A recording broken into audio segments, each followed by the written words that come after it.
When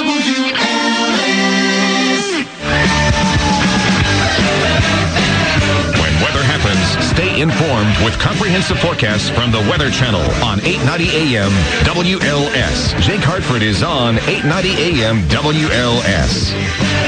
For some reason, I want to reach for a tall glass of Amstel Light right now. Chug it down. Take a couple walks around the studio and have another one. Every time I hear that song, I'm like Pavlov's dog. Welcome to the home stretch. I got a note here from Paul Bryan from Paul Drive Chicago at 8 o'clock right here on WLS. He says, Dear Jake, could you help me out? Could you ask some of your listeners to listen to my show today at 8 o'clock? You know, some of those many listeners you carry around in your pocket like loose change. Could you do that for me? Okay, please. So, folks, listen to Paul today, 8 o'clock with Drive Chicago, 8 till 9. And then don't forget, it's... you really want to get the block at noontime with Bruce Wolf and Dan Proff from noon until 2. Then Eddie and Jobo, 2 until 3. Chet Kopic with the Notre Dame pregame show at 5:30. Then Notre Dame football. There you go. We'll get back to your calls, 591-8900. Let me explain this death panel thing. And here's how you get to it. And it's a leap, but not much of a leap. There was a story about a month ago. Chris Christie from New Jersey, the governor of there, they had the Department of Education, the U.S. Department of Education, run by Arnie Duncan, who used to run our Chicago public schools, is now the head guy there in Washington, D.C., went to D.C. with President Obama. They had this competition. It was a game show. It was like Race for Cash or something like that, they called it. And New Jersey was upset because they had filed this 1,000-page application for aid from the U.S. government. And some piece of paper wasn't signed right or whatever, and they got disqualified. They came in 11th, didn't get any money. And it was crazy because Christie was mad at his education guy, and the education guy said, yeah, I did it and whatever. And then the education department comes back with, no, we got videotape. He didn't have that thing, whatever. And then they end up firing the guy, whatever. But then I'm reading the other day, Mayor Daley is upset because Illinois was part of that same competition. And Chicago got screwed. Chicago got screwed. Imagine that. Because they were part of that same game show, the Race for Cash. And Chicago and Illinois came in 15th out of 19 states. You see how they do that? We know you need money. We're just not going to give you the money. We're going to play a game for it. And the winners will get the money, and the losers, screw your kids. That's what we're doing. And imagine when it comes to the health care coverage. Imagine what that's going to be. Okay, we only have so much money this month. Let's hear. All right, Hospital A, who do you have? What are your patients? What are their illnesses? Maybe not. It'll be Race for Life. That's what they'll call that. Russ in Berwyn. Hello, Russ. Hey, good morning, Jake. You know, the show has really been going to the dogs so far. Hello? Yeah, that's the response you're getting for that comment, Russ. Oh, okay, I'm sorry. Listen, what I wanted to say was I had a nomination for an Aragon Award. All right, who gets it? Debbie Halverson from Illinois 11th. Who voted for the health care coverage, by the way? I know, and what I wanted to tell you, why I'm nominating her is for something she said on Don and Roma's show back during the first 100 days of President Obama. She made a comment about her job was to get elected, and then representing her constituents, she would do what she thought best, and if they agree with her, they keep her in, and if they don't agree with her, they could vote her out.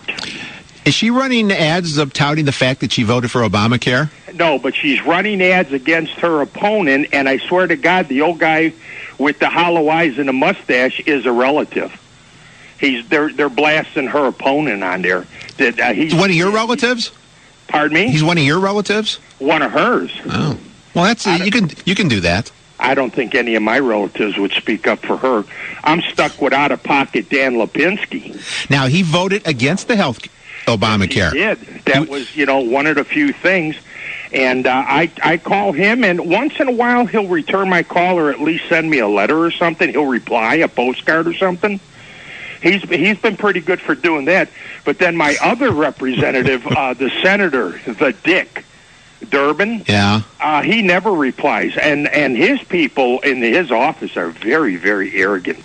Well, yeah, they can be. They're in power. That's what happens. You get arrogant. You're right. Talking about being in power, one last quick comment.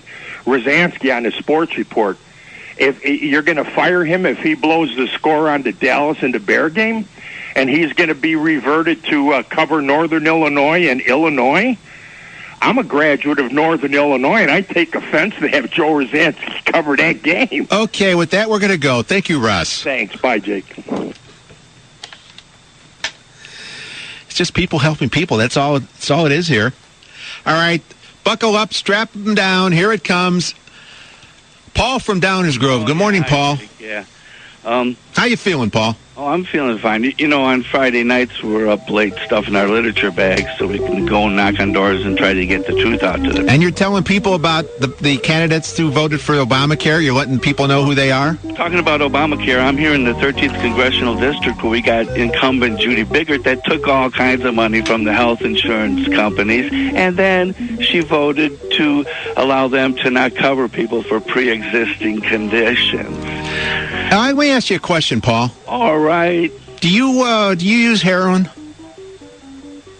No. You had to think about that, didn't you?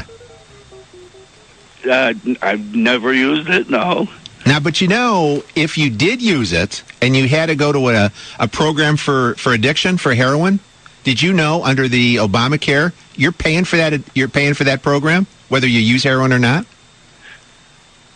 What I know is that you're for the health insurance companies that want to keep ripping us all off. You mean like President Obama was for the health insurance companies? Well, you know, why did he do that, Paul? I was for Dennis Kucinich. How did Dennis Kucinich vote on that Obamacare?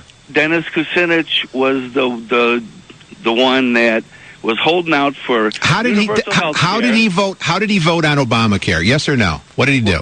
He Obama flew him on Air Force One. Well, he bought him off on a plane trip to Cleveland. Okay, and little presidential M&Ms. How did he? Kucinich knew that if the Republicans get did he vote for it? We won't get any health. Did he vote for it? He talked to his wife, and she said, "Did he vote for it?" Because he knew that it was better than nothing. Paul, you're having a hard time saying he voted for it, aren't you, Paul? Well, no, he voted for it because it's better than what the Republicans would give us, which would be to keep the health insurance. All right, here, let me. But it's not as good as Kucinich's plan. Bye, Paul. Bye. That's all I can take. All right, hold on. Hold the Paul's music there for a second.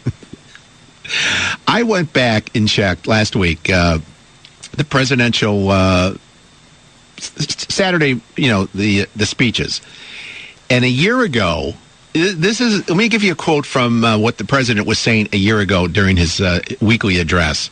Quote, "In the United States of America, no one should have to worry that they'll go without health care, not for 1 year, not for 1 month, not for 1 day. And once I sign my health reform plan into law, they won't." And you know what? That ain't true. He signed it. It's law. But that little comment about people won't have to worry they'll go without health care, not for 1 year, not for 1 month, not for 1 day, and once I sign my reform plan into law, they won't, is not true. We have a health care plan where, you're not going to get health care until 2014. How does that work for you? Bob on the South Side. Good morning, Bob. Good morning, Jake. What can I do for you? You get the morning award for that call, but, what are you going to do? Here's my question. This Christine O'Donnell, she got a lot of heat after she won the primary. She's against masturbation, Bob. Yeah, well, that's a real key issue. I mean, the fate of the world depends on that issue. You know what I'm talking about? We only got how many people out of work, right? That's my point. Well, some of the criticism she got was from Republicans like Karl Rove, okay? One of the things he said really struck me, okay? And I'll tell you what it is. He criticized her, among other things. He said it was because, and it took her 20 years to pay off her college loan. So what? She's paying the college loan off, and I got a bulletin for him. I make a pretty good dollar. My daughter graduated 10 years ago. I'm just paying it off this year. What is the criticism of that? Is he paying for it? And Bob, could I just remind everybody, as long as you brought up the college loans, Yeah. it wasn't until I believe 2004 or so that the president and his wife paid theirs off. Yeah. So And he's 48 years old. You know, Carl, everybody doesn't make $500,000 a year or $1 million a year. And by the way, you know, I enjoy reading and politics and stuff. I'll never buy one of his books. That 10-minute critique of her cost him a lot of money. But getting back to this college loan stuff, I don't know how people today are going to be paying for college education for their kids down the road. I mean, I just paid off my daughter's college tuition. It wasn't that much back then, but we had to do certain things for it. So to criticize her for that, is he paying for it or am I paying for it? No, she's paying for it. So I give her a lot of credit for that. But see, Did Jimmy Stewart? What kind of background did he have when he went to Washington? Remember this? yeah. Remember the movie? I love that movie. Wasn't he just what, Mr. Smith? Wasn't he just like a real person? And I'll leave you with this. This is what these guys, Karl Rove and Krauthammer and all, they don't get it. They don't. People are tired of this nonsense. They want people. I used to be against term limits. I'm so for term limits now.